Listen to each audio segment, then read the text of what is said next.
হযরত ইমামে হাসান হুসাইন নানা জানের পিঠে উঠে বললেন, দুদিকে পা দিয়ে বসে রাসূলুল্লাহর জুলফি মোবারক, চুল মোবারককে মজবুত করে ধরলেন। আল্লাহ নবী ইমামে হাসান ইমামে হুসাইন হুজুরদ্বয়কে মদিনার নববী শরীফের বারান্দাতে এক প্রান্ত থেকে আর এক প্রান্ত হামাগুড়ি দিয়ে ইমামে হাসান হুসাইনকে পিঠে করে খুঁড়তে লেগেছে। আর নানাজানের পিঠে বসে বসে ইমামে হাসান হুসাইন বড় আনন্দ খুশি করতে লেগেছে। এই বাচ্চা কি আমাদের বাচ্চার থেকে কমজোর, দামি কম? এইভাবে বড় হয়েছে তিনারা। তাদের কি দরকার ছিল কারবালার মাঠে যাবার? অন্যায়কে মেনে নেওয়া, অন্যায়ের সাথ দেওয়া, জালিমের সাথ দেওয়া। আল্লাহ নবী জানিয়ে দিয়েছে, যারা জালিমকে সাপোর্ট করে তারা আমি নবী পাক আমার কখনো শাফাআত পাবে না। এ যুবকেরা, আমার ইমামে পাকের কাছে যখন বারবার কুফা থেকে চিঠি আসতে লেগেছে, ইমাম পাক সাহাবাদিগকে বলে, ভাই আমার যাওয়া দরকার, কুফার মানুষেরা আমার থেকে দিন শিখতে চায়, তারা এজিদের বায়াত মেনে নিতে চাইছে না, তারা আমার কাছে সত্য মেসেজটা নিতে চায়, আমাকে যেতে দাও। নবী সাহাবারা বলেছিলেন, ও হযরত ইমামে হুসাইন পাক, আপনাকে কুফাতে যেতে দেব না, কেননা কুফার মানুষেরা ইতিপূর্বে আপনার আব্বাজান মাওলা আলীর সঙ্গে ধোঁকা দিয়েছে, গাদ্দারি করেছে। কি গাদ্দারি করেছিল?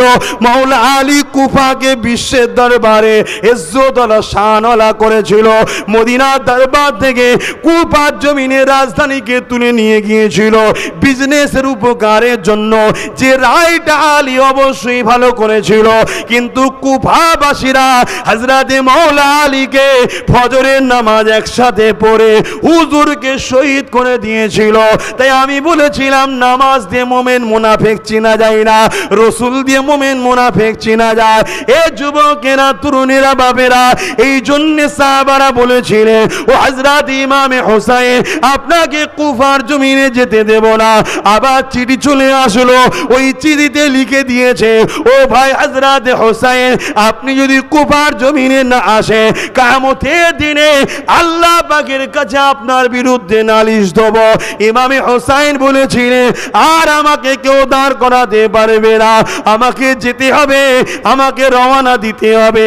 অনেক বড় কথা, ইমামে মুসলিম হুজুরকে আগে পাঠিয়ে দেওয়া হলো, সবই আপনারা জানেন, তথাপি একটু টাচ করে দিয়ে যাচ্ছি। ইমাম হুজুর চলে গেলেন, ওদিকে ইমাম মুসলিম হুজুর কুফার জমিনে গেলেন আগে টেস্টটা লিবার জন্য, মহলটা কেমন রয়েছে। ইমাম মুসলিম হুজুর যাওয়ার পরে বিভিন্ন রায়াতে বিভিন্ন সংখ্যা আছে, 60,000 মানুষ ইমামে মুসলিম হুজুরের হাতে হাত দিয়ে ইমামে হোসেন হুজুরের বায়াতটা নিয়ে নিল। এই পরিস্থিতিটাকে দেখে ইমাম মুসলিম হুজুর চিঠি লিখতে লেগেছে, ভাই হোসাইন, এখানের মহল খুব ভালো রয়েছে, আপনি চলে আসেন। যখন এই চিঠিটা রওনা হয়ে গেল, এদিকে এজিদ দেখলো এমন করে কুফার জমিনে যারা রয়েছে এরা গরম নয় নরম, তাই ওই জায়গার গভর্নরকে চেঞ্জ করে দিয়ে হতভাগা মারওয়ানকে ওই জায়গার গভর্নর করে দিল। মারওয়ান শক্ত ব্যবহার করে যারা নেতৃত্ব দিয়েছিল তাদেরকে বন্দি করলো, তাদেরকে খুন করতে লাগলো, তাদের কাটা মাথাগুলো রাজ এমন গভর্নর অফিসের সামনে ঝুলিয়ে রাখলো। এগুলো দেখে সাধারণ মানুষরা ভয় খেয়ে গেল। যারা ইমাম মুসলিম হুজুরের হাতে হাত দিয়েছিল তারা এখন ইমাম মুসলিম হুজুরকে ছেড়ে পালিয়ে গেল। হুজুর আমার একা হয়ে গেলেন। অনেক বড় কথা, হুজুরও শহীদ হয়ে গেলেন। হুজুরের দুটো বাচ্চা মোহাম্মদ ইব্রাহিম, তাদেরকেও শহীদ করে দেওয়া হলো। কিন্তু এই খবরটা হোসাইন পাকের কাছে কে পৌঁছাবে? তাহলে মানুষ কত রকম দেখছেন। একটা হুমকিতে, একটা ঠেলাতে আহলে রসুলদের ঘরে ছেড়ে দিয়ে পালিয়ে গেল 60,000 লোক। কি দরকার ছিল এজিদ ভুল করেছে বলতে যাবার? এজিদ অন্যায় করছে, কি দরকার ছিল? ইমামে হোসাইন তো সিংহাসন দখলের জন্য যায়নি, ইমাম হোসাইন তো রাজ ক্ষমতা দখলের জন্য যায়নি। ইমাম হোসাইনের যদি ক্ষমতা দখলেরই প্রয়োজন থাকতো তাহলে ছোট্ট বাচ্চাকে নিয়ে কারবালার ময়দানে যেত না, সুসজ্জিত যোদ্ধা হাজারো সাহাবাদেরকে নিয়ে যেত। ইমাম হোসাইন এজিদের বিরোধী করেছে রাজ ক্ষমতা দখল করার জন্য নয়, সমাজ অন্যায়ের দিকে যাচ্ছিল পরিবর্তন করার জন্য। জোরে বলুন সুবহানাল্লাহ। যদি রাজ ক্ষমতার লোভ তাদের রক্তে থাকতো তাহলে মৌলা আলী চলে যাবার পর হযরতে মুআবিয়া হুজুর যখন সিরিয়ার গভর্নর ছিলেন তিনি তখন সেখানে খলিফা ঘোষণা করে দিলেন। আর এদিকে মক্কা মদিনায় সাহাবা হুজুররা মৌলা আলীর কলিজার টুকরা ইমামে হাসান হুজুরকে খলিফা যখন ঘোষণা করলেন, হুজুরের কানে যখন খবর এলো ওইদিকে মুআবিয়া হুজুর খলিফা ঘোষণা হয়েছে, হুজুর নিজে গিয়ে মুআবিয়া হুজুরকে বললেন, আপনি 20 বছর গভর্নরের পদে আছেন, আপনি নানা সাহাবী, আমিও সাহাবী, হাসানও সাহাবী হুজুরের, কিন্তু আমার ক্ষমতা দখলের লড়াই নেই, দুটো টুকরো হয়ে যাবে উম্মতে মুহাম্মদ, এটা আমি চাই না, অতএব আমি আপনার খেলাফতটা মেনে নিলাম। বলুন সুবহানাল্লাহ। তাহলে তিনার কি লোভ ছিল? লোভ যদি থাকতো তাহলে তো বলতে, মুআবিয়া যে নানার কলমা পড়েছিস সেই নানার পিঠে উঠে ঘুরিয়েছি আমি হোসাইন, আমার খেলাফত তুই মান। আর হযরতে মুআবিয়া হুজুরকে মানতে হতো, কেন হোসাইনকে দুঃখ দিলে রসুলকে পাওয়া যেত না। কথা বুঝে আসছে? তা করেনি তিনি, কিন্তু বিরাট উম্মতের একতা চেয়েছে। তাহলে হোসাইন হুজুর তিনারই তো ভাই, তিনি হাসান হুজুরকে পীর বলে মেনেছে, মুর্শিদ বলে, তাহলে কেন বিরোধী করেছিল? এই জানতে হবে ইতিহাস। অন্যায়কারী ছিল এজিদ, শারাবি ছিল এজিদ, জালিম ছিল এজিদ, প্রজাদের উপরে অত্যাচার করত এজিদ, দেশের সম্পদকে এজিদ নষ্ট করত, এজিদ রাজ দরবারে নারী নিয়ে নাচ গান করত, ফুর্তি আনন্দ করত। এটা হোসাইন পাক নানার উম্মতকে এই অন্যায়কারীর দিকে ঠেলে দিতে পারেন না, তাই বিরোধী করেছিলেন। তা আজকে আমাদেরও অন্যায় দেখলে বিরোধীর দরকার আছে না নাই? ভাইরা, নওজওয়ান তরুণেরা, এ নবী পাকে প্রেমিকেরা, হযরত ইমাম হোসাইন পাক আল্লাহ পাক কি শান মর্যাদা দিয়েছেন। 1 তারিখ ইমামে হাসান হোসাইন হাতের লেখা গুনেছে 2 ভাই। তৎকালীন সময় যে সিস্টেমটা ছিল যে আমরা ছোটবেলায় সিলেটে লিখতাম, তখন কোনো পাথরের উপরে বা চামড়ার উপরে লিখার যে পদ্ধতি ছিল সেখানে হাতে লেখা করেছে 2 ভাই। এসে ছোটবেলাতে হযরতে খাতুনে জান্নাত আম্মা জানকে জিজ্ঞাসা করে, আম্মা জান আপনি বলেন কার হাতে লেখাটা ভালো, হোসাইনের না হাসানের, কার হাতে লেখাটা ভালো? মা দুজনের হাতে লেখা দেখে আর দুজনের মুখে দিকে তাকায়। হযরতে খাতুনে জান্নাত ভাবতে লেগেছে, আমি যদি কোনো একটা বাচ্চার কথা বলি যে তোমার হাতে লেখাটা ভালো, অপর বাচ্চাটা মনে দুঃখ পেতে পারে। আমি ফাতেমা এই দুটো বাচ্চাকে কখনো কষ্ট দিতে পারি না। যাদের উপরে আল্লাহ খুশি, যাদের সম্বন্ধে নবী বারবার বলতো আমার হোসাইন আমার হাসান আমার চোখে তারা, তাদেরকে আমি ফাতেমা কখনো কষ্ট দিতে পারবো না। তাই হযরতে ফাতেমা ইমামে হাসান হোসেনকে বললেন, তোমাদের এই ফয়সালাটাকে নিয়ে হযরতে শেরে খোদা আলী দরবারে চলে যা।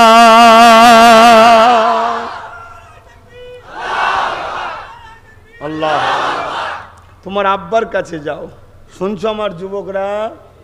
শোনো, আমাদের লেবাসে ভুল আছে, আমাদের ইবাদতে অনেক ভুল আছে, কিন্তু আদবে যেন ভুল না হয়, মহব্বতে যেন ভুল না হয়। এগুলোতে গুঞ্জাইশের রাস্তা আছে। হয়ে গেছে, চেষ্টা করেছি, আল্লাহ পেরে উঠতে পারিনি। ঘুমিয়েছিলাম, ফজরবেলা ওঠার নিয়ত করেছিলাম, চোখ খুলে দেখি সকাল 8টা। গুঞ্জাইশ আছে এখানে, গুঞ্জাইশ আল্লাহ শুনবে। কিন্তু আল্লাহ তাদেরকে ভালোবেসেছে, তাদের সঙ্গে দুশ্মনী বিয়াদবিতে কোনো গুঞ্জাইশ, কোনো রাস্তা নাই। আল্লাহ তাকাবেই না, তারা মালাউনকে জাহান্নামে ভরে দে। তারা অনেক কুরবানি দিয়েছে দিনের জন্য, তার এক সিকি পরিমাণ আমরা দিতে পারিনি। আমরা শুধু নিজেদের ভালো জিন্দেগি করতে পারিনি, আমরা নিজেদেরই ভালো জিন্দেগি করতে পারিনি, আর তারা নিজেদের পরিবার বাচ্চা সব কুরবান করে দে আমাদের কাছে দিনকে দিয়ে গেছে, সভ্যতাকে দিয়ে গেছে, ইনসাফকে দিয়ে গেছে, নাই দিয়ে গেছে। অতএব আমার যুবকেরা মন দিয়ে শোনেন, আর শুনছেন যখন দিলটা যদি এই আলোচনা শুনে যদি খুশি হয়, জানবেন আপনি হোসাইনের প্রেমিক, যে হোসাইনের মাকাম বাড়ছে, আমরা খুশি হয়েছি। সৈয়দনে কারবালা মে ওয়াদে নিভা দিয়ে হ্যাঁ, সৈয়দনে কারবালা মে ওয়াদে নিভা দিয়ে হ্যাঁ, दीन मुहम्मदी के गुलशन खिला दिए हैं, सैयदने करबला में वादे निभा दिए हैं। बोले हुसैन मौला तेरी रिजा के खातिर, बोले हुसैन मौला तेरी रिजा के खातिर, मैंने एक एक करके हीरा लुटा दिए हैं, सैयदने करबला में वादे निभा दिए हैं। अल्लाहुम्मा सल्ली अला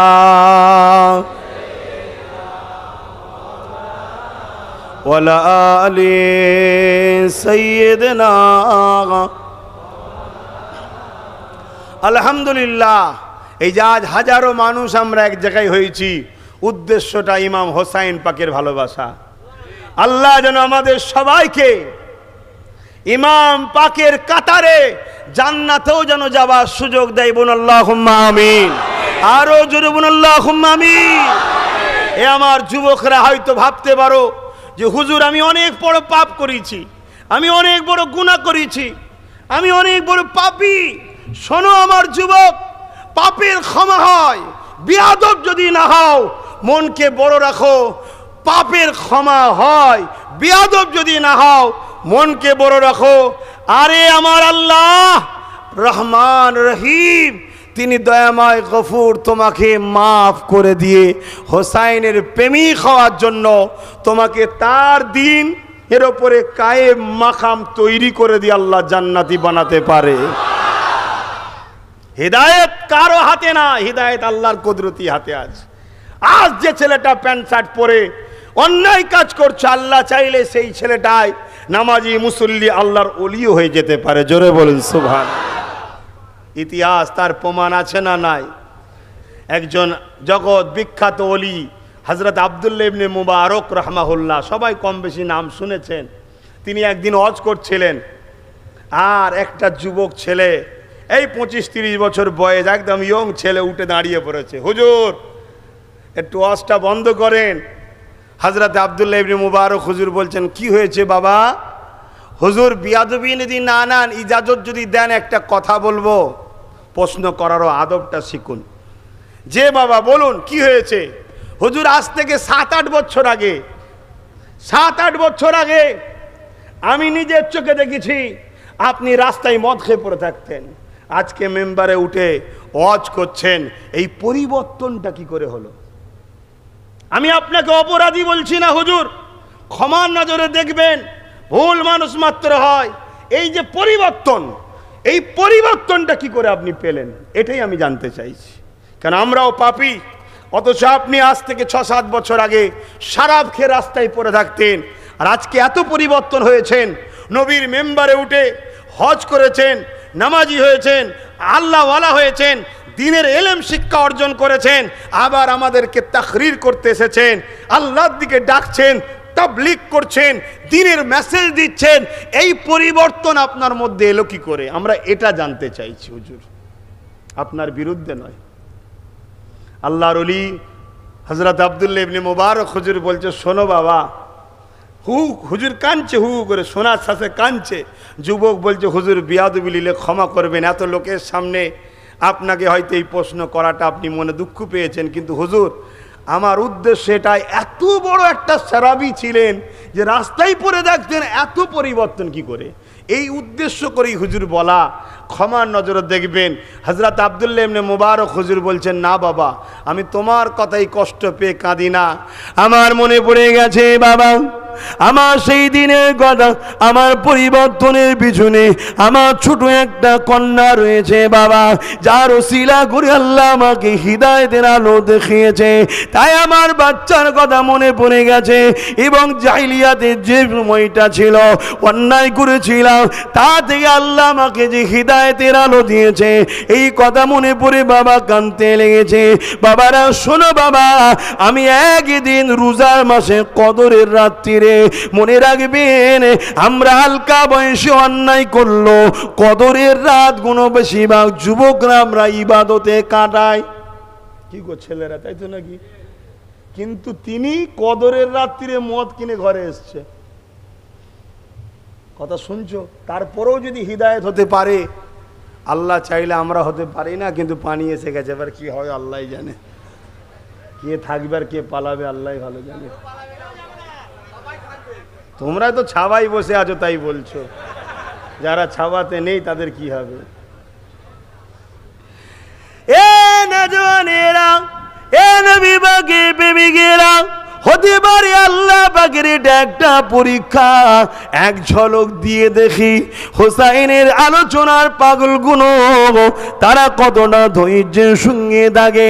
আল্লাহ যাতে রাজি তাতে রাজি হবার স্বপ্ন দেখো। এ যুবকেরা, হযরত আব্দুল্লাহ ইবনে মুবারক হুজুর বলতে লেগেছে, বাবা ছেলেরা শোনো, বাবারা আমি শরাবের বোতলটাকে নিয়ে রোজার মাস চলতে লেগেছে, এবং কদরের রাত্রি, এই রকম একটা রাত্রি ওপেন কি করে মদটা পান করি, এই জন্য শরাবটাকে কিনে নিয়ে ঘরে এসেছি। এত নেশা ছিল যে রোজার মাসের কদরের রাতটা বাদ দিইনি, ওই শরাবটাকে ঘরে নিয়ে এসে টেবিলের উপরে রেখে দিয়েছি, বোতলের মুখটা ঢাক্কানখানাও খুলেছি, তার আগে কিছু খাবার খেয়ে নিয়ে এবারে শরাবটা পান করব। ঠিক এমনই সময় আমার একটা ছোট বাচ্চা কন্যা সন্তান ছিল, সে ছুটোছুটি করতে খেলা করতে করতে আগিয়ে এসে ওই টেবিলটাতে ধাক্কা লেগে যায়। ধাক্কা লাগার সাথে সাথে ওই শরাবের বোতলটা জমিনে পড়ে যায়, পড়ে গিয়ে কাঁচের বোতল ভেঙে চুরমার হয়ে যায়, শরাবখানা বেরিয়ে যায়, নষ্ট হয়ে যায়। আমি বাচ্চাটার দিকে রাগে নজরে তাকালাম, বাচ্চা কিছুই বোঝে না, আস্তে আস্তে চলে গেল। ওই দিন আর শরাব পান করা হলো না, ঘুমিয়ে পড়লাম। পরের বছরে আবার যখন 27 রাত কদরের রাত এসেছিল, আমি আবার বোতল কিনে নিয়ে ঘরে গিয়ে টেবিলের ওপরে মুকুটটা খুলে দিয়ে খাবার জন্য প্রস্তুত নিচ্ছিলাম। ঠিক এমনই সময় হঠাৎ করে আমার ওই বাচ্চা কন্যা মেয়েটার কথা মনে পড়ে যায়। কিন্তু আজকে দিনে সেই মেয়েটা আর ছুটে আসেনি, টেবিলে কখনো ধাক্কা দেওয়ার মারতে পারবে না, কেননা বাবারা ওই বছরে আমার ওই কন্যাটা মারা গিয়েছিল, সে আর বেঁচে না। আমার যখনই মনে পড়লো তখনই আমার মনে পড়লো, আজকে যদি আমার মেয়েটা থাকতো, হয়তো টেবিলে আঘাত দিয়ে মদের বোতলটা ফেলে দিত। 365 দিনের মধ্যে একটা দিন হয়তো মেয়েটা নসিলায় মদটা খাওয়া হতো না, কিন্তু আমার বাচ্চাটা নাই। এই বাচ্চার মায়াতে আমি মদের বোতলটা নিজে হাতে করে ফেলে দিয়ে আর খেলাম না। রাত্রিরে ঘুমিয়ে পড়লাম, ওই ঘুমের মধ্যে খব দেখতে লাগলাম, বিশাল এক আজদাহা সাপ আমাকে তাড়া করে নিয়ে যাচ্ছে। এমন সময় রাস্তায় আমি ছুটতে লেগেছে, একটা বৃদ্ধা বয়স্ক বুড়ো লোকের সঙ্গে আমার দেখা হয়।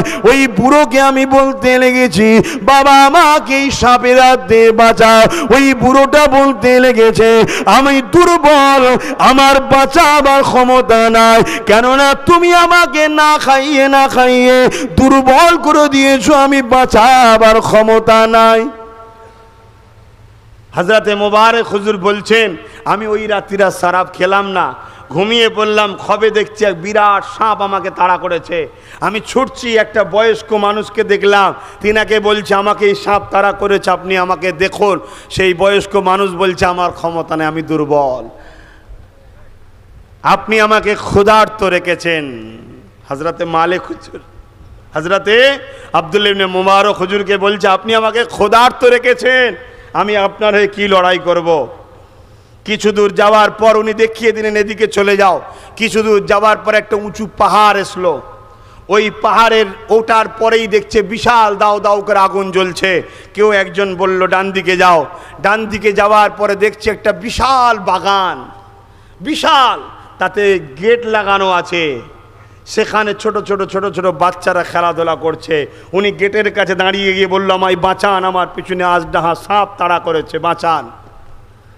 তখন ওই সময় দারোয়ানরা আওয়াজ দিয়ে বলছে কে আছো, ইনাকে কেউ চেনো? অনেক বাচ্চারা আসলো, তার মধ্যে আমার কন্যাটাকেও দেখতে পেলাম, জোরে বলুন সুবহানাল্লাহ। সেই কন্যা তখন দারোয়ানকে বলছে ইনি আমার আব্বু হন। গেট খোলা হলো, দারোয়ান আমার কন্যা আমার ডান হাত দিয়ে আমার হাত ধরলো, বাঁ হাত দিয়ে সাপটা কাছে এসে গিয়েছিল, তাকে একটা আঘাত দিল, সাপটা চলে গেল। আমি অবাক হয়ে যে কন্যাকে জিজ্ঞেস করছি মা এই বিশাল সাপকে তুমি আঘাত করলে চলে গেল? তখন কন্যা বলতে লেগেছে মা আব্বা আপনি জানেন এই সাপটাকে? এই সাপটা হলো আপনার দুনিয়া, আপনার নফস, দুনিয়া। আর যে বুড়ো লোকটা আপনার রাস্তায় দেখেছেন ওটা কে জানেন?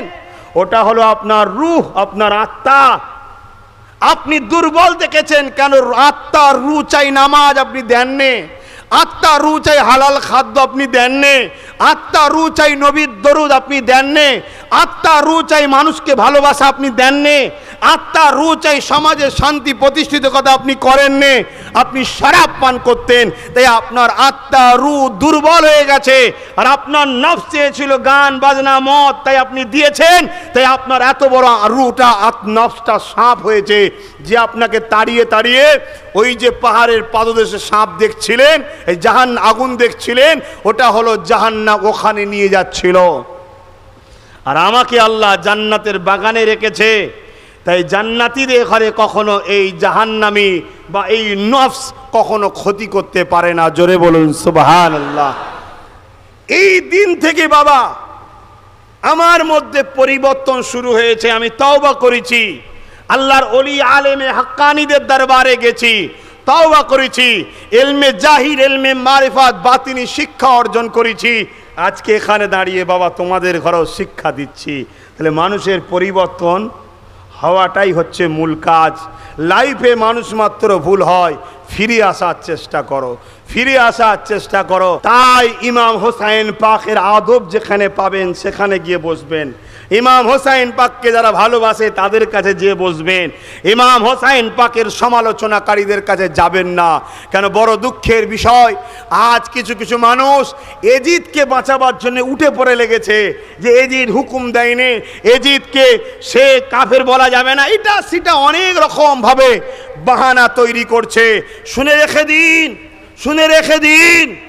আরে আমার নবী বুখারীর হাদিসে কি বলছে শুনুন। হযরতে আনাস রাদিয়াল্লাহু তাআলা আন থেকে রায়াত, আল্লাহ নবী বলছেন যদি কেউ আমার শহর মদিনার উপরে, শুনছেন তো আপনারা, মদিনা শরীফের উপরে হামলা করার ছক করে, ছক বোঝেন, এইভাবে হামলা হবে, এইভাবে হামলা করেন, ছক করে, যদি ওই অবস্থায় মারা যায়, হামলা করেও নে, শুধু ছক করেছিল, কোনো কারণ হয়েছে মারা গেছে, তওবা না করে আল্লাহ তাকে জাহান্নামে এইভাবে গলাবে যেভাবে সীসা আগুনে দিলে গলে। মদিনা শরীফের উপরে ছক করার জন্য যদি তাকে যদি আল্লাহ জাহান্নামে দিয়ে সীসা গলানোর মতো গলায়, নবীর ভালোবাসা শহরের উপরে হামলা করলে, আর যখন রসুলে পাক হোসাইনের কাছে গিয়ে নিজের জিভটা হোসাইনের ঠোঁটের ভেতরে দিয়ে বলল হোসাইন শোন, হোসাইন চোষ, কেন কারবালায় তোকে 3 দিন পানি পান করতে দেবেন আমার উম্মতেরা। আমি মুহাম্মাদের ঠোঁট চুষেলে, আমি নবুয়তের নবীর ঠোঁট চুষেলে তোর ওই কারবালায় আর পিপাসা লাগবে না। জোরে বলুন সুবহানাল্লাহ। ওই হোসাইনের বিরুদ্ধে যে ষড়যন্ত্র করে, ওই হোসাইনকে যে বলে বায়াত নাও, এই হুকুমটা দেয়, ওই ইয়াজিদ মালাউন কোনোদিন জান্নাত যেতে পারে না, পারে না, পারে না। এটা আকীদা তৈরি করুন, এটা আকীদা তৈরি করুন। বড় দুঃখের বিষয়, আজ যে পাথরটাই রসুলে পাক সাল্লাল্লাহু আলাইহি ওয়াসাল্লাম চুমা দিয়েছে, হাজারে আসওয়াদ তার নাম, হাজারে আসওয়াদ। হাজি যারা আছে তারা জানে, আপনারাও হয়তো ছবিতে দেখেছেন। এখন দুনিয়ায় সোশ্যাল মিডিয়ায় লাইভ চালু করলে দেখা যাবে, কিন্তু ছবিতে দেখা আর বাস্তবে যে দেখা আসমান জমিনের পার্থক্য। ওই হাজারে আসওয়াদে চুমা দিবার জন্য হাজারো মানুষের লাশ তৈরি হয়ে যাচ্ছে। কিসের জন্য চুমা দিবি ভাই? এত পাগল কেন ভাই? না, ওই পাথরে চুমা দিয়েছেন রাসূলুল্লাহ, ওই পাথরের গুরুত্ব আছে, গুনাহ মাফ হয়ে যায়। আরে হাজারে আসওয়াদে চুমা দিয়েছে রাসূলুল্লাহ, একবার ঠোঁট ঠাকিয়েছে কি, দুবার ঠাকিয়েছে কি, 3 বার ঠাকিয়েছে। এর জন্য চুমা দিবার জন্য যদি এত পাগল হয়ে যাও, তাহলে হোসাইনের শের মুবারক থেকে নিয়ে গলাতে রসুলে পাক সাল্লাল্লাহু আলাইহি ওয়াসাল্লাম গালে গলায় হদ্দ চুমু দিয়েছে, বারবার চুমু দিয়েছে, চোখের পানি ফেলে কেঁদে চুমু দিয়েছে। তাহলে সেই হোসাইনের গলা মুবারকে যারা তরোয়াল চালিয়েছে, তারা কখনো জাহান্নামের কুকুর ছাড়া আর দ্বিতীয় কিছু হতে পারে না। ঠিক না বেঠিক? আর চক্রান্ত চলছে আমাদেরকে এজিদের পক্ষে নিয়ে যাবার, এজিদের উপর একটু দয়া দেখাবার। কোন অংশে আমরা, কোন দিক দিয়ে আমরা এজিদের উপরের দয়া রহম দেখাতে পারবো না। কেননা ইমাম পাক যখন কারবালায় খুতবা দিচ্ছিল, মন দিয়ে শোনেন, অনেকে বলে বদদুয়া করা যাবে না, অনেকে বলে বদদুয়া করা যাবে না। আরে লিমিট জানতে হয়, লিমিট কোন জায়গায় বদদুয়া করা যাবে না, কোন জায়গায় যাবে না। অনেকে বলে রাসূলুল্লাহ বদদুয়া করেন, খবরদার, মুখ সামলে কথা বলা দরকার। রাসূল হলেন রাহমাতাল লিল আলামিন, তিনি রহমতের নবী, দয়ার নবী। তার সাথে নিজেকে কখনো কম্পেয়ার করতে যেও না। তুমি কে? তুমি নিজের স্বার্থে নিজের ভাইকে ছাড়োনি, 1 বিঘা জমি মেরে দিলে নিজের ভাইয়ের সঙ্গে ঝগড়া লেগে যাও, তখন তোমার দয়ার কথা মনে পড়ে না? কারবালার মাঠে যখন ইমাম হোসাইন পাক জুম্মার দিন খুতবা দিচ্ছে, খুতবায় অনেক কিছু আলোচনা করছে। এই তোমরা কি জানো আমি কে? সব যারা হুজুরের বিরুদ্ধে লড়াই করতে এসছে তারাও বসে আছে। কিসের লড়াই এসছিল? সামান্য পদের লড়াই, একটু গদি পাবে, কেউ গভর্নর হবে, লড়াই করতে নেবে এসছে জিদের হয়ে। কেউ একটু পদ পাবে, কেউ মুখিয়া হবে, কেউ পঞ্চায়েত পাবে। বুঝাবার জন্য বলছি রে বাবা, নাই তখনকার ভাষা বললে আপনারা বুঝবেন কি করে, কথা বুঝে আসছে? একটু একটু পদ পাওয়ার জন্য সব চলে এসছে। কিন্তু নামাজের খুতবায় হোসাইনের মজলিসে আবার তারাই এসে বসে আছে। তা আজও এমন মুসলমান আছে না নাই? হ্যাঁ, আছে না নাই? ভাইরা আমার, বুঝার চেষ্টা করেন। সেদিন ইমাম পাক খুতবা দিচ্ছে, সেই খুতবায় দাঁড়িয়ে দাঁড়িয়ে বলছে, তোমরা জানো আমি কে? জমিনের ওপরে আসমানের নিচে সব থেকে আজকে দামি যদি কেউ আল্লাহর কাছে থাকে, সেটা আমি হোসাইন। জোরে বলুন সুবহানাল্লাহ। তোমরা যে কলেমা পড়ো, ওটা আমার নানার কলেমা। জোরে বলুন সুবহানাল্লাহ। আজানে যে ধ্বনি দেওয়া হয় আশহাদু আন্না মুহাম্মদ রাসূলুল্লাহ, ওটা আমার নানার নাম। তোমরা কোন মুখে আমার বিরুদ্ধে তরোয়াল ধরেছ? হুজুর চাইছে যেটা পরিবর্তন হয়। কেন? হুজুর জানে আমার পরিবারের অন্যজনের ওপরে তরোয়ালের আঘাত দিলে কাবিরা গুনাহগার হবে, কিন্তু মুমিন থাকবে। কিন্তু হোসাইনের বিরুদ্ধে তরোয়াল ধরলে তার মুমিন থাকার কোনো জায়গা নাই। কারণ নবী বেঁধে দিয়েছে, যারা আমায় ভালোবাসো হোসাইনকে ভালোবাসো, যারা হোসাইনের নয় আমি নবী তাদেরও নয়। অতএব নবী যাদের নয় সে কি করে মুমিন হতে পারে? নবী তো ইমানের শর্ত। কথা বুঝছেন না, বোঝেন না? আমার আলোচনায় বুঝতে পারছেন তো নাকি? তো ভাইরা আমার, হোসাইন পাক এইভাবে নানা রকম আলোচনা করছে। আল্লাহ নবী নামাজ আলোচনা করতে করতে বলে, তোমরা যে নামাজ পড়তে এসেছো, তোমরা কি জানো আমি হোসাইন পর্দার আড়ালে লুকিয়ে লুকিয়ে দেখতাম কখন আমার নানা যান আল্লাহ পাকে সিজদাতে যাবে। কখন সিজদাতে যাবে? তখন আমি ছোট ছিলাম, আমি আর হাসান আমার বড় ভাই দুজনে গিয়ে ছুটে গিয়ে নানা জানের পিঠে উঠে বসে পড়তাম। নানা জান সিজদায় পড়ে থাকতো, সুবহানা রাব্বিল আলা তাসবিহ পড়তো, আমরা দু ভাই পিঠে বসে লাপালাপি করতাম। নানা জান মাথা তুলতো না, কেননা মাথা তুললে আমি হাসান আর হোসেন পড়ে যাব, এই জন্যে মাথা তুলতো না। কার বিরুদ্ধে লড়াই করতে তোমরা এসেছো তোমরা কি জানো? নানা জান 3 বার বা 5 বার বা 7 বার তাসবিহ পড়তো, মাথা তুলে নিত, কিন্তু আমরা যতক্ষণ না নামতাম নানা জান মাথা তুলতো না। আল্লাহ নবী তাসবিহ পড়তে সুবহানা রাব্বিল আলা, সুবহানা রাব্বিল আলা, সুবহানা রাব্বিল আলা, মাথা তুলছে না, বাচ্চা দুটো পড়ে যাবে, আবার তাসবিহ পড়ে সুবহানা রাব্বিল আলা, সুবহানা রাব্বিল আলা, সুবহানা রাব্বিল আলা, বাচ্চা দুটো পিঠে এখনো বসে আছে, মাথা নবী তুলছে না, আবার তাসবিহ পড়ে, আনলিমিট তাসবিহ পড়ে যাচ্ছে। এ বিশ্বে মানুষ কাদের কথা বলছি শোনো, নামাজ আল্লাহর জন্য খাস, ওই নামাজে দিল আল্লাহর জন্য থাকে, ওই নামাজে তাসবিহ আল্লাহর জন্য থাকে, ওই নামাজে সূরা ফাতিহা আল্লাহর জন্য থাকে, ওই নামাজে কোরআনের কিরাত আল্লাহর জন্য থাকে, ওই নামাজে রুকু আল্লাহর জন্য থাকে, ওই নামাজে সিজদা আল্লাহর জন্য থাকে, ওই নামাজে তাসবিহ আল্লাহর জন্য থাকে। কিন্তু আমার মুস্তাফা আল্লাহর ইবাদত করছে, আল্লাহকে সিজদা করেছে, কিন্তু মুস্তাফা দিল মেনে নিচ্ছে না, মাথা তুলছে না, কেননা বাচ্চা দুটো পড়ে যাবে। যে বাচ্চা কোনো মুস্তাফার নামাজের মধ্যে মুস্তাফার পিঠে বসে থাকে, মুস্তাফা মাথা তোলে না, সেই বাচ্চা দুটোর বিরুদ্ধে কারা লেগেছিল? কোন ইহুদি খ্রিস্টান লাগেনি, একদল মুনাফিক মুসলমানেরাই লেগেছিল। আজও এরকম মুসলমান আছে না না? যেদিন এজিদ হোসাইনকে মিটাতে চেয়েছে, আজকেও একদল মুনাফিক আছে, আজকের এজিদের সঙ্গে সাথ দিয়ে হোসাইনিদের করে মিটাতে চেয়েছে, কিন্তু আল্লাহর কসম দিয়ে বলে যায় সেদিন হোসাইন মেটেনে, এজিদ মিটে গেছে। আজ কেউ হোসাইনিদের যারা মিটাতে চাইছে তারা মিটে যাবে, হোসাইনিরা জিন্দা ছিল, আছে, থাকবে।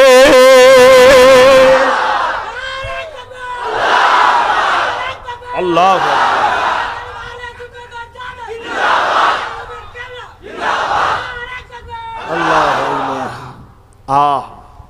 আজও আছে না না? এজন্যই আমি বলি কিছু কিছু জায়গায় ইমান টেস্ট নিতে গেলে নামাজ দেখলে হয় না, ইমানের টেস্টে রোজা দেখলে হয় না, ইমানের টেস্টে দাড়ি দেখতে গেলে হয় না, ইমানের টেস্টে পাগড়ি জুব্বা দেখলে হয় না, ইমানের টেস্টে মুফতি দেখতে গেলে হয় না, ইমান আছে না নাই টেস্ট নিতে গেলে হাফেজ আলেম দেখলে হয় না। কেন? কারবালার ময়দানে 7,000 হাফেজ ছিল হোসাইনের বিরুদ্ধে, 3,000 মুফতি ছিল হোসাইন হুজুরের বিরুদ্ধে। শুনছেন তো? এগুলো দেখতে গেলে হয় না, ইমান দেখতে গেলে তার সামনে রাসূলুল্লাহকে নিয়ে আসতে হয়। জোরে বলুন সুবহানাল্লাহ। নবীকে কেমন বলো, নবীকে কেমন ভালোবাসো, নবীকে কেমন পিয়ার করো, নবীকে কেমন মহব্বত করো। না, নবীকে তো ভালোবাসি, হাসান হোসেন অত মহব্বত করার কি দরকার? আমি মহব্বত করছি না খোদ রসুল মহব্বত করেছে? জোরে বলুন, শুধু রসুল মহব্বত করেছে? ওই যে অজটা করতে করতে চলে গেলাম, পানি এসে গেল অন্যদিকে, দুজনের হাতের লিকা মনে পড়ছে? একটু বলবো। হাতের লিকাটা খাতুনের জান্নাত মওলা আলীর দিকে ঠেলে দিলেন, যাও তোমার আব্বার কাছে বিচার লালাও, কার ভালো লিকা। হজরতে আলীর কাছে যে বলছে, আব্বু কার হাতের লিখাটা ভালো বলেন তো, আমার না ভাইয়ের? হজরতে আলীও দুজনের মুখের দিকে তাকাচ্ছে, যার কথা বলবো অন্যজন কষ্ট পাবে। আহা, এই বাচ্চাগুলোকে কষ্ট দিতে আলীও চাইছে না। হজরতে আলী বললেন, যাও, আল্লাহ যাকে ইনসাফের জনক বানিয়েছে, লিডার নেতা বানিয়েছে, নবী মোহাম্মদ রসুলের কাছে চলে যাও। জোরে বলুন সুবহানাল্লাহ। দুজনে ছুটেছে নানার কাছে, নানা নানা মায়ের কাছে গেছে, আব্বার কথা বলেছে, আব্বা আপনার কাছে পেটিয়েছে, আমাদের হাতের লেখার মধ্যে কারটা লেখা ভালো? আল্লাহ নবীও দুজনের মুখের দিকে তাকাচ্ছে। হায় কুরবান যাক হোসাইন হাসানের কদমে আব্বাসের জানমাল, তোমরা দেবে কি জানি না, আমি কুরবান করে দিই। হাসান হোসাইনের মুখের দিকে চেয়ে বলছে, নানু ভাইরা তোমাদের এই ফাইসাল্লাটা আল্লাহর হাতেতে দিলাম। জোরে বলুন সুবহানাল্লাহ। আল্লাহ নবীও চাইছে না যে এদের কেউ একজন কষ্ট পাক। হায় হায় হায়, রেজিদের সাপোর্ট নিয়ে হোসাইনকে আঘাত করবেন কেউ আছেন? হ্যাঁ, খুব সাবধান। বেশি বড় পণ্ডিত আবার ভালো নয়, বেশি বড় পণ্ডিতের আবার অহংকার তৈরি হয়ে যায়। ও এলেমের লাভ নেই যে এলেমে অহংকার এসে যায়। আল্লাহ আমাকে অতটুকু এলেম দেন আমি যেন জান্নাতের রাস্তা পাই, হিদায়তের রাস্তা পাই, আর আহাল ও নবীর গোলামি যেন করতে পারি, এতটুকু এলেম দেন। এর বেশিরও দরকার নেই বাবা, সে অহংকার হয়ে যাবে। কে তো ভাইরা আমার, আল্লাহর কাছে যখন নবী দিয়েছে ফাইসাল্লা তো হবে। হাসান হোসাইন অপেক্ষায় আছে। এই খবরটা চতুর্দিকে ছড়িয়ে গেছে, সব ভিড় হয়ে গেছে এলাকায়। আল্লাহর কি ফাইসাল্লা আছে, কার দিকে আল্লাহ আছে, কার হাতের লিখাটা ভালো আল্লাহ বলেন। হাসান হোসেনও দাঁড়িয়ে আছে, সবাই দাঁড়িয়েছে, রসুল্লাহ দাঁড়িয়ে আছে, মৌলা আলী দাঁড়িয়ে আছে, সাহাবারা দাঁড়িয়ে আছে। জিবরিল চলে এলো যে আল্লাহ হুকুম দিয়েছে আসমান থেকে একটা জান্নাতি সেব আপেল ফেলা হবে, ফল ফেলা হবে, যার লিখার ওপরে পড়বে তারটা ভালো। অপেক্ষায় আছে, কুরবান যাক। ওপর থেকে ফলটা ছাড়লো জিবরিল, কিন্তু কি কারিজমা হবে আল্লাহ ছাড়া জিবরিলও জানে না। আল্লাহ পাকের দয়ায় ফলটা দুটুকরো হয়ে দুজনের খাতাতে পড়লো। জোরে বলুন সুবহান, আরো জোরে বলুন সুবহানাল্লাহ। নারে তাকবীর, নারে তাকবীর। সৈয়দুনা ইমামে হাসান হোসেন, সৈয়দুনা ইমামে হাসান হোসেন আহলে বায়াত, নারে তাকবীর। ভেবে দেখুন আমরা কাদের নেতৃত্ব মানি, কাদেরকে লিডার বলে মানি। ইনারা আমাদের নেতা, ইনারা আমাদের নেতা। হয়তো গুলামিতে আমাদের কিছু ভুল আছে, আমরা সব করে উঠতে পারিনি, কিন্তু লিডার বলে মানি ইনাদের ঘর, অন্য কাউকে মানি না। কথা বুঝছেন না, বোঝেন না? তাহলে চেনুন আমার আল্লাহ চাই না এই হাসান হোসেনের মধ্যে কে একজন মন ভেঙে যাক। আল্লাহ পাক তিনি কুদরতি ইচ্ছাতেও চাইছেন না। সেই বাচ্চা আল্লাহ নবী বসে আছেন, হাসান হোসেন দুজনে এসে বলছেন, না না আপনি দামি বেশি না আমরা দামি বেশি। আল্লাহ নবী বলছেন, কি প্রশ্ন আবার? হ্যাঁ বলেন, আপনি দামি বেশি না, আপনার দামি বেশি না, আমরা বেশি দামি। আল্লাহ নবী, কেন আমি দামি? আমি আখেরি নবী, আমি রসুল্লাহ, আমি দামি বেশি। হাসান হোসেন বলছেন, না না উত্তর ঠিক হয়নি। তার মানে বলছে আমরা দামি বেশি। বলছে কি করে? বলছে আপনার আম্মার নাম কি বলেন? কেউ চেনে? আপনার আম্মাকে কেউ চেনে? হাসান হোসেন হুজুর বলছে আপনার আম্মার নাম আমেনা, কেউ চেনে না। আমার আম্মা কে জানেন? আমার আম্মা হলেন জান্নাতি নারীদের সরদারিনী, আখেরি নবী হজরত মুহাম্মদ সাল্লাল্লাহু আলাইহি ওয়াসাল্লামের কলিজার টুকরি ফাতেমা জাহরা। জোরে বলুন সুবহান। না না আপনার আব্বার নাম বলেন। বলছে আব্দুল্লাহ। যে কজন চেনে? আর আমার আব্বা জানেন শেরে খোদা মাওলা আলী কারামুল্লাহ ওয়াজহু, যাকে আমার রসুল বলেছেন আমি হলাম এলেমের শহর, আলী হলো এই শহরের দরজা। জোরে বলুন সুবহান। বলুন আপনার দাদুর নাম কি? রাসূলুল্লাহকে জিজ্ঞেস করছেন আপনার দাদুর নাম কি, আপনার নানার নাম কি, সরি আপনার নানার নাম কি বলুন। আল্লাহ নবী নিজের নানার নাম বলছে, আর হাসান হোসেন বলছে আপনার নানাকে কজন চেনে? আর আমার নানার নাম শুনবেন? কুরবান যাক। ছোট ছোট বাচ্চা তখন দিনেরা নানার সঙ্গে আদর করছে। আল্লাহ নবী নওয়াসা নানার নাম বলতে লেগেছে। নবীদের নবী, সুলতানদের সুলতান, আল্লাহর দোস্ত আখেরি নবী হজরত মুহাম্মদ সাল্লাল্লাহু আলাইহি ওয়াসাল্লাম। এই কথাটা শোনার সাথে সাথে আল্লাহ নবী দুই নাতিকে জড়িয়ে ধরে চুমা দিচ্ছে, দিয়ে বলছে তোমরাই দামি। জোরে বলুন সুবহান, আরো জোরে বলুন সুবহান। এইভাবে বড় হয়েছে তিনারা। তাদের কি দরকার ছিল কারবালার মাঠে যাবার? অন্যায়কে মেনে নেওয়া, অন্যায় শাদি ওয়াক জালিমের শাদি ওয়াক আল্লাহ নবী জানিয়ে দিয়েছে যারা জালিমকে সাপোর্ট করে তারা আমি নবী পাক আমার কখনো শাফাআত পাবে না। এ যুবকেরা হিন্দুস্তানে থাকো, আমেরিকাতে থাকো, লন্ডনে থাকো, যে কোনোতে জায়গায় থাকো না কেন, কে তোমার হুকুমত রয়েছে ওটা আমার জানার দরকার নাই। তুমি যদি ঈমান এনেছো আল্লাহর উপরে, ফেরেশতার উপরে, আখিরাতের উপরে, কবরের উপরে, কিতাবের উপরে, তাহলে জান্নাত জাহান্নাম আছে যদি বিশ্বাস করো, তাহলে কখনো জালিমের পক্ষে যেও না। জালিমের পক্ষে গেলে, অত্যাচারীর পক্ষে গেলে, অত্যাচার করলে নবী পাকের শাফাআতটা পাওয়া যাবে না। আমার ইমামে পাকের কাছে যখন বারবার কুফা থেকে চিঠি আসতে লেগেছে, ইমাম পাক সাহাবাদিগকে বলে ভাই আমার যাওয়া দরকার, কুফার মানুষেরা আমার থেকে দিন শিখতে চায়, তারা এজিদের বায়াত মেনে নিতে চাইছে না, তারা আমার কাছে সত্য মেসেজটা নিতে চায়, আমাকে যেতে দাও। নবী সাহাবারা বলেছিলেন ও হযরত ইমামে হুসাইন পাক আপনাকে কুফাতে যেতে দেব না, কেননা কুফার মানুষেরা ইতিপূর্বে আপনার আব্বাজান মাওলা আলীর সঙ্গে ধোঁকা দিয়েছে, গাদ্দারি করেছে। কি গাদ্দারি করেছিল? মাওলা আলী কুফাকে বিশ্বের দরবারে ইজ্জতওয়ালা শানওয়ালা করেছিল। মদিনার দরবার থেকে কুফার জমিনে রাজধানীকে তুলে নিয়ে গিয়েছিল বিজনেসের উপকারের জন্য। যে রায়টা আলী অবশ্যই ভালো করেছিল, কিন্তু কুফাবাসীরা হযরতে মাওলা আলীকে ফজরের নামাজ একসাথে পড়ে হুজুরকে শহীদ করে দিয়েছিল। তাই আমি বলেছিলাম নামাজ দিয়ে মোমেন মুনাফিক চেনা যায় না, রসুল দিয়ে মোমেন মুনাফিক চেনা যায়। এ যুবকেরা, তরুণেরা, বাবেরা, এই জন্য সাহাবারা বলেছিলেন ও হযরত ইমামে হুসাইন আপনাকে কুফার জমিনে যেতে দেব না। আবার চিঠি চলে আসলো, ওই চিঠিতে লিখে দিয়েছে ও ভাই হযরত হুসাইন আপনি যদি কুফার জমিনে না আসে, কিয়ামতের দিনে আল্লাহ পাকের কাছে আপনার বিরুদ্ধে নালিশ দেব। ইমামে হুসাইন বলেছিলেন আর আমাকে কেউ দাঁড় করাতে পারবে না, আমাকে যেতে হবে, আমাকে রওনা দিতে হবে। অনেক বড় কথা, ইমামে মুসলিম হুজুরকে আগে পাঠিয়ে দেওয়া হলো, সবই আপনারা জানে, তথাপি একটু টাচ করে দিয়ে যাচ্ছি।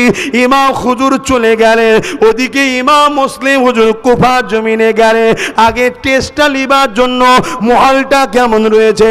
ইমাম মুসলিম হুজুর যাওয়ার পরে বিভিন্ন রায়াতে বিভিন্ন সংখ্যা আছে, 60,000 মানুষ ইমামে মুসলিম হুজুরের হাতে হাত দিয়ে ইমামে হোসেন হুজুরের বায়াতটা নিয়ে নিল। এই পরিস্থিতিটাকে দেখে ইমাম মুসলিম হুজুর চিঠি লিখতে লেগেছে, ভাই হোসাইন এখানের মহল খুব ভালো রয়েছে, আপনি চলে আসেন।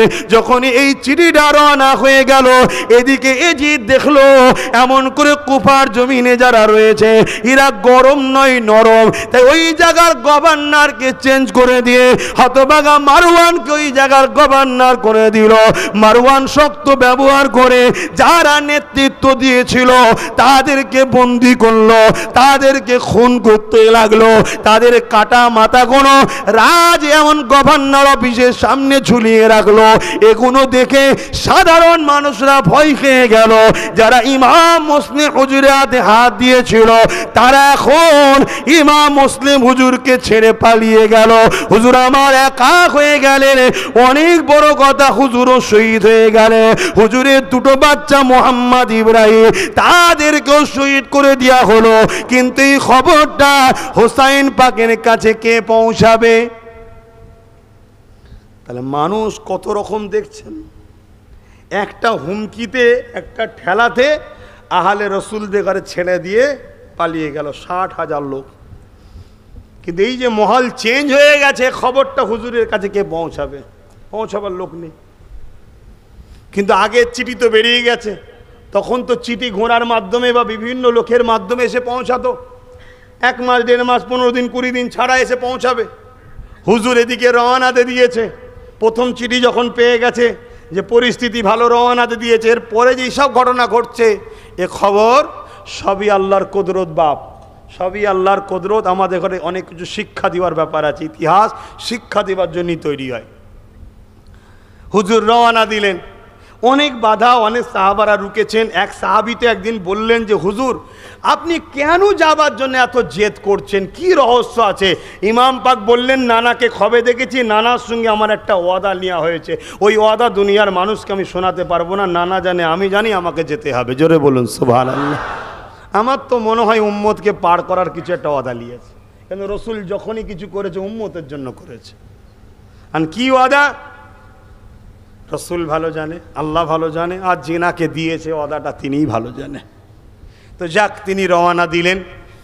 যাওয়ার পরে যখন কারবালার কাছে পৌঁছালো, একটা জায়গাতে হুর বিন এজিদ নামে একজনের নেতৃত্বে 1000 সৈন্য নিয়ে হোসাইন পাককে রুকা হলো যে এর আগে আপনি যেতে পারবেন না। আপনি কোথায় যাচ্ছেন? না কুফার মানুষ আমাকে দাওয়াত দিয়েছে, আমি দাওয়াতে যাচ্ছি, আমি মোটেই যুদ্ধ করতে লড়াই করতে আসিনি। যদি যুদ্ধ করতে কেউ যেত তাহলে দুধের বাচ্চা কোলে করে নিয়ে যেত, শিশু বাচ্চা কেউ নিয়ে যায়, মহিলা স্ত্রী পরিবারকে কেউ নিয়ে যায় নাকি? সে তো যোদ্ধাদের নিয়ে যাবে। তাই এই জায়গাতে আবার একদল মুনাফিকরা আমাদের ঘরে কীভাবে গুমরা করছে দেখুন। একদল লোক প্রচার করছে হোসাইনকে সাহাবারা ছেড়ে দিল কেন? সাহাবাদেরও তো হোসাইনের সঙ্গে যাওয়া দরকার ছিল, হোসাইন একা যুদ্ধ করলো। সাহাবাদের বিষয়ে যদি কেউ খারাপ মন্তব্য করে ঈমান থাকবে না যাবে? চলে যাবে। তাহলে মুনাফিকদের কাজ দেখুন, শুধু আমাদেরকে বেঈমান বানাবার প্ল্যান। অতএব খুব সাবধান। হোসাইন হুজুর যদি যুদ্ধ করতে যেত সাহাবারাও যেত, হোসাইন হুজুর দাওয়াতে যাচ্ছে, দাওয়াতে। যেমন আমি দাওয়াতে এসেছি, আমাকে দাওয়াত দিয়েছেন। এখন যদি বলি যে আমার পরিবারের সবাই কেন যায়নি, আমার লক্ষ লক্ষ ভালোবাসার মানুষরা কেন খাজুরটিতে এলো না, আমি যুদ্ধ করতে এসছি না, এই খাজুরতে আমাকে দাওয়াত দিচ্ছে, আমি দাওয়াতে এসেছি। এখন যদি এখানে কেউ প্ল্যান করে রেডি হয়ে থাকে যুদ্ধ করার জন্য, সেটা তো আর আমার ভালোবাসার মানুষদের দোষ নয়। কথা বুঝে আসছে না? নাই, বুঝাবার জন্য বলছি। তো হুজুর রওনা দিলেন। হুর বিন এজিদকে হুজুর মেসেজ দিলেন 3টে কথা, হয় আমাকে এজিদের কাছে নিয়ে যাওয়া হোক, আমি এজিদের সঙ্গে কথা বলবো, আর নচেত আমি যেখান থেকে এসছি অর্থাৎ মক্কা থেকে আমাকে মক্কায় যেতে দেওয়া হোক, আর নচেত আমাকে ছেড়ে দেওয়া হোক, আমি আমার মতো করে যে কোনো জায়গায় রওনা দেবো। কিন্তু হতভাগা মারওয়ানের কাছে যখন এই খবরটা গেল, ও বলল না, এ সুযোগ ছাড়া যাবে না, এ সুযোগ ছাড়া যাবে না। আরও 6000 সৈন্য পাঠালো। এমন করে ওই রাত তাঁবু তৈরি হলো, ওই রাতে 22,000 কম বেশি সৈন্য চলে এলো। আমি জানতে চাইছি এক হোসাইন হুজুরকে রুকার জন্য 22,000 সৈন্য কেন? কি গো, একটা হোসাইন হুজুর কেন? হোসাইন হুজুর ওই তাঁবুতে দাঁড়িয়ে বলেছিলেন, এজিদ এবং তার বাহিনী আমার রক্তের পিপাসিত, তোমাদের ঘরে আমি আজাদ করে দিলাম, তোমরা যাও। কিন্তু যে কজন সাহাবা সাথে ছিলেন, ভাইরা ছিলেন, ভাইপোরা ছিলেন, তেনারা বলেছেন হুজুর আপনাকে ছেড়ে দিয়ে আমরা যাব না, না জানি এই জালিমরা যদি কোনো ক্ষতি করে তা কিয়ামতের দিন রাসূলুল্লাহর কাছে মুখ দেখাতে পারবো না, কোন মুখে শাফাআত চাইব। অতএব বাঁচতে হয় আপনার সঙ্গে বাঁচবো, মরতে হয় আপনার সঙ্গে মরবো, আপনার সাথে আমরা থাকবো। তাহলে লক্ষ্য এজিদের কিন্তু হোসাইন, অন্য কাউকে নয়।